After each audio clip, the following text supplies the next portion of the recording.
Hi everyone. Sorry about that. My previous video exceeded the size limit, so we're just continuing the conversation about when to ask other people for advice, and even if it's even a good idea to begin with at all, and how to decide. So I was talking about how um, you want to consider the vibration or energy level of the person that you are asking for advice from, because their feedback, what they're going to say to you about your situation, is going to come from that same vibrational level that they're at. Um, so if you go to someone who's really struggling in their marriage, in their relationship, and you go to them for relationship advice, they're going to give you, feedback on what they would do. But now remember, what they're doing is not working. Um, and I just want to say at this point, people mean well most of the time. So if this is a friend or a family member that you're going to for advice, um, they're trying to help. They're doing their best. You have come to them with this situation and they feel like they want to help you. So they will give you the best they've got. But as I say, just remember that they're doing their best, but their best might not be where you want to be. They might take much longer to get to the place that you actually want to be at, or they may never get there at all. Their journey is their journey. So just that is the danger of going to other people for advice. You confuse your journey with their journey. And the two of you may be at very different levels, or you may want to get to a level that is much higher than what this person that you're asking for advice is able to provide. They only have the insight. If they had more insight, they wouldn't be down here where they are now. They would be, higher up. So the extent of their insight is probably a lot lower than what you actually need if you want to get to a higher place. And I'm hoping if you are coming to someone for advice, it's because you really want to make a good decision. You want to do what's right for you. You want to make the best possible decision. So you might not necessarily want to listen to people who don't really have this stuff figured out much or even at all. And you definitely want to avoid people who are not very self-aware, not very conscious, because their reactions are going to be knee-jerk.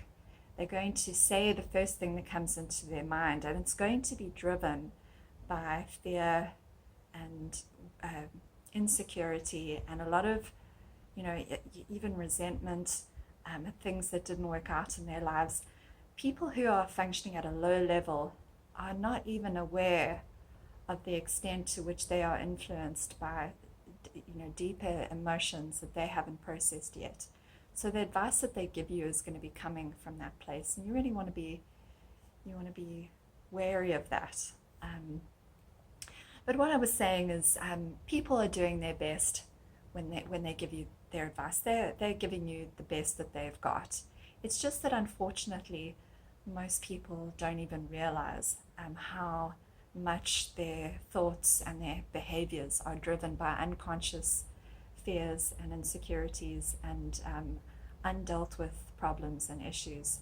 And they're not conscious of most of that. So when they give you their advice and they think it's good advice, it's what they would do if they were in your situations, they can't even see maybe that it's not effective. They can't even see how it's maybe driven by insecurities and problems that they've had all their life. And they pass on this information, this advice to you. They haven't examined, you know, their response. I mentioned earlier how people will give you a response and advice so quickly. They haven't even looked at it and said and weighed it up. So you want to be very wary when you get advice from other people. And this is why I would argue you definitely want to avoid people who are at a low energy. The first reason is that they want to bring you down to their level because it's more comfortable. It's more comfortable for them if you guys are more equal. And the second reason is that they give you advice that's based on their best knowledge, which might not actually be very good. They simply don't realize the extent to which their thoughts and the feedback that they give is driven by their own fears and insecurities and their own projections. And they're not aware of it. So you want to be really careful with these low vibration people. So if you are, I've mentioned this already, but I want to just go a little bit deeper into this. If you are going to go to someone for advice, if you really feel that you must talk to someone, I mean, there are times when we just simply, we ruminate on a situation and we can't seem to get any clarity ourselves. I'm going to talk later in this video about how you can get clarity within yourself about a decision or a choice. But if you really need to talk to someone, it can be very therapeutic, it can be very beneficial in some situations. I really encourage you to select someone that you really trust. And when I say trust, I don't mean, oh, well, this person loves me, they care about me. Of course, your family and your friends love you and they care about you, but just remember what I've said about the kind of feedback you might be getting from them. When I say someone you trust, I mean someone you trust in this particular area. So if you are wanting to decide whether to start a business, or if you have an ambitious goal, it would be better to go to someone who has made ambitious goals happen for themselves. Someone who has started a business and has worked hard and knows what it takes to get there. But most of all, someone who's going to give you the confidence that you need to take that next step. You don't want to talk to people who are going to encourage you to play it safe, because that's what you're going to get from most other people. You're going to get the safe answer. These people, family and friends, they may love you and they may care about you, and they may think that by advising you to play it safe, that they're doing what's best for you. They don't want you to take that risk. But if you don't take that risk, you may never get another chance. That's part of life. It's part of living life to the fullest. You only get one shot at this journey on planet Earth. If you have a chance to do something that you're passionate about, it's worth it to go for it. And you're going to get a lot of voices that are going to tell you to play it safe.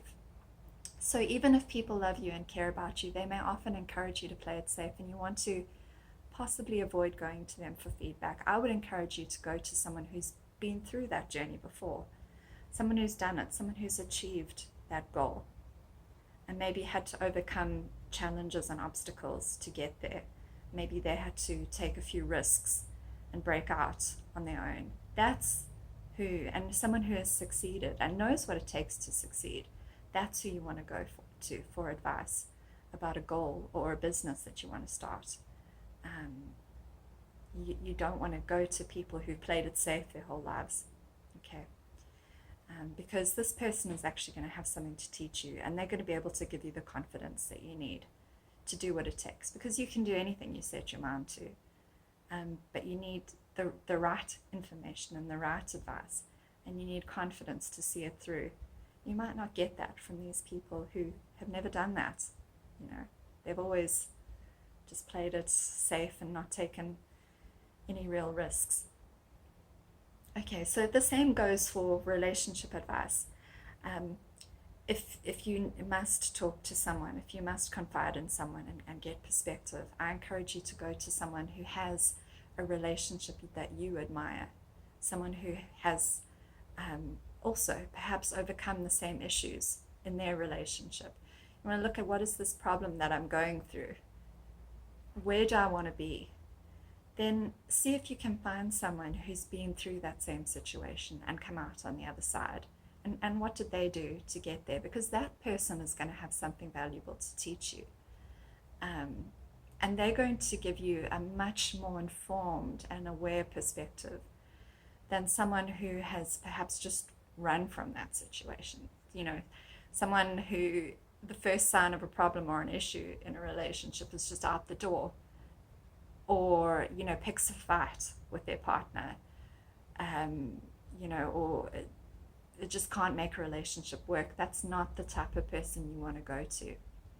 Or someone who's been single for like 2 decades. Do you really want to go to? You don't want to go to that person if you're trying to make a relationship work. You want to go to someone who's been where you are, and someone, not just someone who has been through it before, but someone who has a positive mindset, someone who can really help you to get to a more positive place. You don't want to surround yourself with negative Nellies and people who are going to fill your mind with negative thoughts, because that just keeps you stuck even further. So this is what I encourage you to do. Really evaluate, instead of just spilling your guts to someone just because they happen to be your best friend or your friend, or your mom or your sister or your granny or your auntie, or the stranger sitting next to you on the bus. Before you spill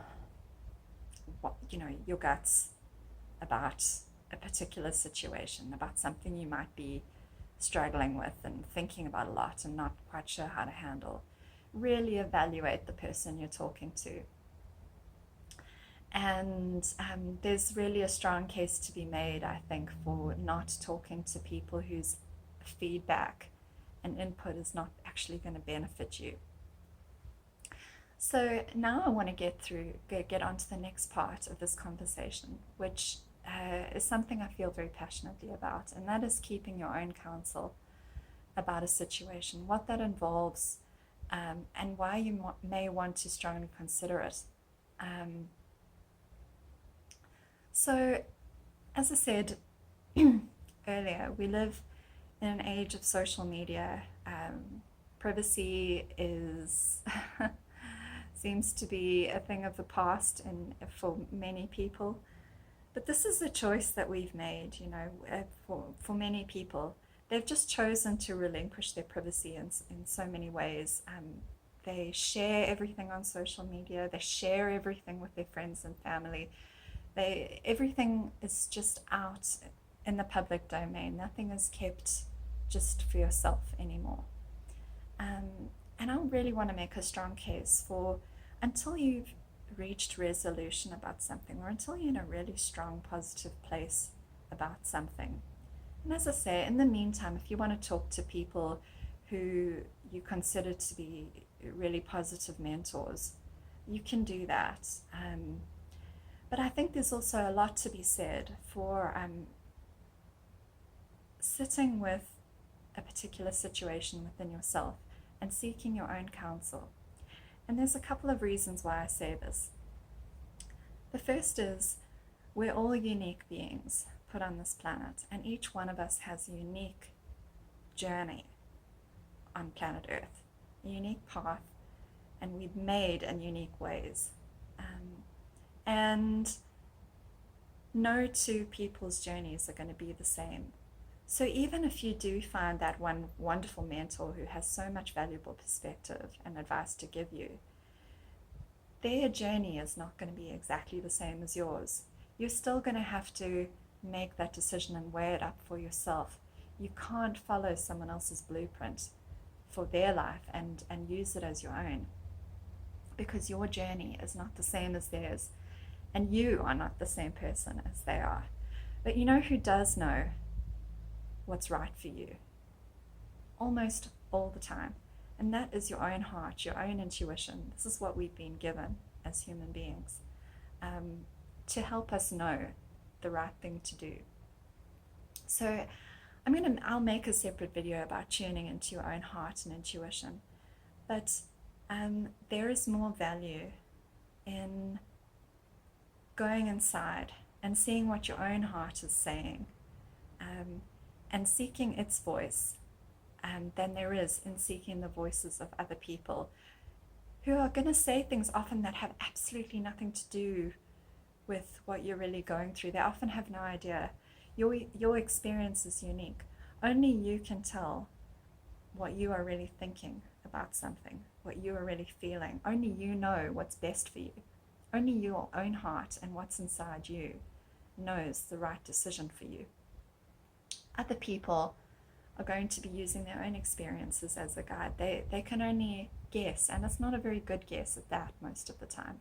Only you know the nuances and subtleties of your situation. You were there. You know, whatever situation or decision you might be struggling with, you are the only one who has all the details. You know, you and perhaps another person who might be involved with that situation. But you are the only one who's going to have that perspective, your perspective on it. My cat. So you alone really know what's best. And I think so often we go and seek the inputs and advice and feedback from other people, and what should we do from them before we even ask our own hearts and our own intuition.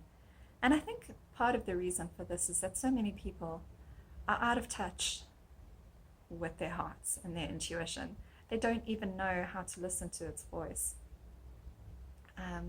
So they feel genuinely confused when a situation comes along that's difficult. They don't even know what they think or feel about it, let alone know how to trust it and follow it.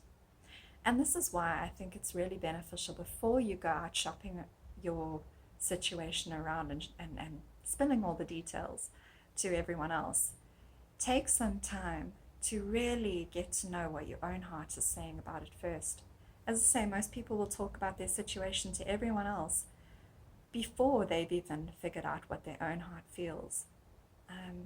And when I talk about your heart and your intuition, I'm not talking about your fears and your thoughts, your rational brain that's going to be problem solving up here, and the fears that might be churning around in your tummy.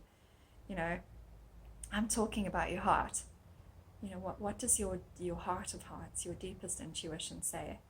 And as I say, I'll make a separate video about this, but it's worth it to know what that unique voice is saying, because what that unique voice is saying is ultimately what's best for you. Nothing else that anyone else could possibly say will be closer to what's best for you than that voice. And that voice knows where your next step should be. And it knows you, and it knows how you truly feel. It's in tune with things that we don't even understand. You know, it's a powerful interpreter of energy and information. And you, before you even say, breathe one word of your situation to other people, get in touch with what your heart is saying. And this will mean that the waters don't get muddied by other people's input. You don't, if you're not used to listening to your own heart and your own intuition, you're not used to hearing its voice and trusting it and listening to it, you can easily get confused by everyone else's voices out there, and they can make you doubt what your heart is saying. That the voice of your heart is very still, and it's very quiet and gentle, and it doesn't shout. So you need to be quite still. Your mind needs to be quite still to listen to what it's saying. But if it's filled with the voices and thoughts of other people, you're going to have a much more difficult time listening to your own heart. And you might end up regretting that. You could well end up regretting doing what everyone else said you should do and not listening to what your own heart was saying. So this is one very good reason to get in touch and go within and listen to your own intuition before listening to the advice of other people, along with all the other reasons that are listed in this video and my previous video. Another important aspect to consider, I'm going to go out on a limb here, this is not something that's talked about very much, but privacy is really much more important than just simply self-protection. Privacy is important for many reasons. and one of which is it allows you to maintain a sense of autonomy and a sense of mystery about your life, which is actually good for you. It's good for your relationships. It's good for other people. People shouldn't feel as if they have access to every part of you and to every bit of information about your life. They shouldn't feel as if they have a right to that, because it becomes an invasiveness. It becomes a boundary issue where people are crossing your boundaries and invading your privacy, and that spills over into a lack of respect and other aspects of your relationship. If people are too much in your business and too much in areas that should actually be kept private, they're not going to respect other boundaries in your life. Just trust me on this. So privacy is more than just, oh, well, I want to keep this private because I don't want this information to fall into the wrong hands. It's about more than that. It's about having proper boundaries with other people. It's about saying, no, this situation is for me and not you. It's about having that boundary, which we've lost in our society. Those boundaries have become so blurred, but it's really valuable. It creates that sense of respect where people go, okay, I'm not going to get involved. When people have information about you, that as I say, it's crossing a boundary, and that allows them also to step in and interfere sometimes. If once you've involved someone by talking to them about a situation, they now feel as if they have permission to perhaps intervene on your behalf.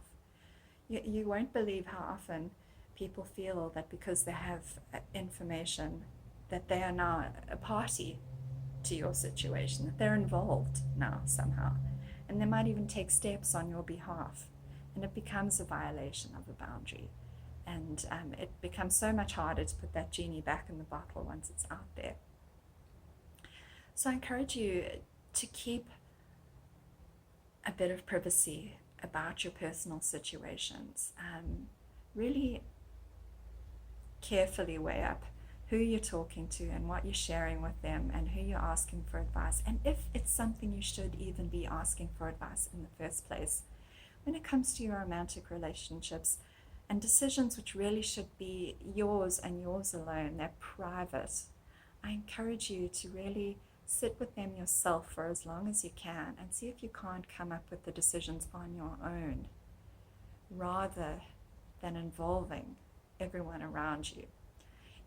You may find, if you are spilling details of your romantic relationships to your friends, your mother, your parents, your family, strangers, you might find it's a major violation of trust for your partner.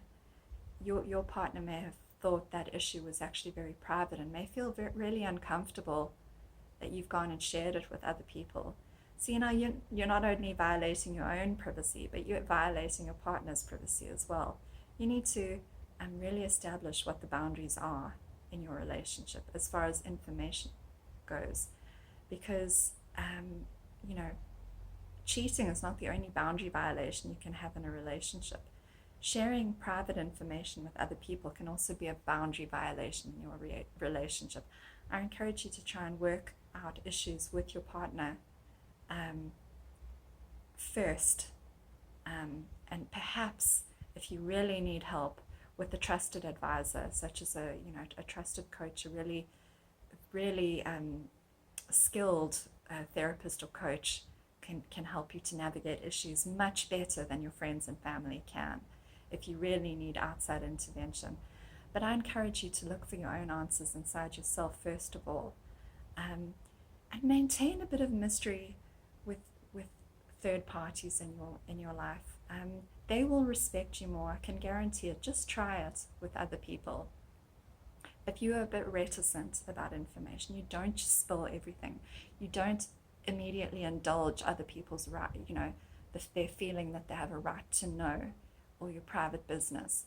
Be a bit reserved, be a bit reticent. Say, well, I'm not sure how I feel about this situation yet. I still want to have a think about it, not really ready to share yet. Or you can just say, I don't feel comfortable talking about that particular situation just yet, or I'll let you know if I need help or advice. And they might say, okay, well, I'm here for you if you need someone to talk to, or if you don't feel like you need to suffer in silence. They might say this sort of thing, and you can just let them know, thank you so much for your concern. I'll let you know if I need help or advice. But I encourage you to have that reticence. You'll be thankful for it in many situations, I promise you. Spilling too much to the outside world can be toxic. Once the information is out there, you can't take it back. And people can form perceptions about you and about your situation that could be harmful to you or to your life or to that situation. So I encourage you to strongly reconsider talking to other people about private issues and about difficult decisions and difficult situations,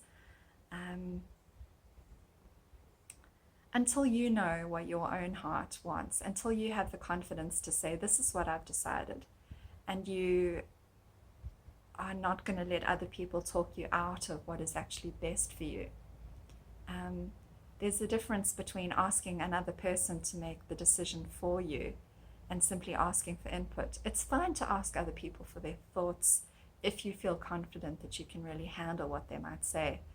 But what you don't want to do is give that decision-making power to other people.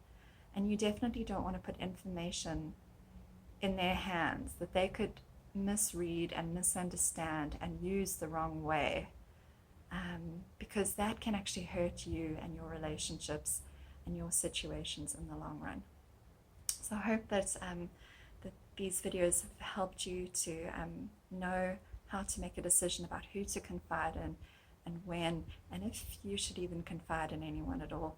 And as I say, I really encourage you to go inside and listen to what your own heart and intuition is telling you first and foremost. I'll make another video about that, a more in-depth video about how to tune into your own intuition and to your own heart's voice. But until next time, take care.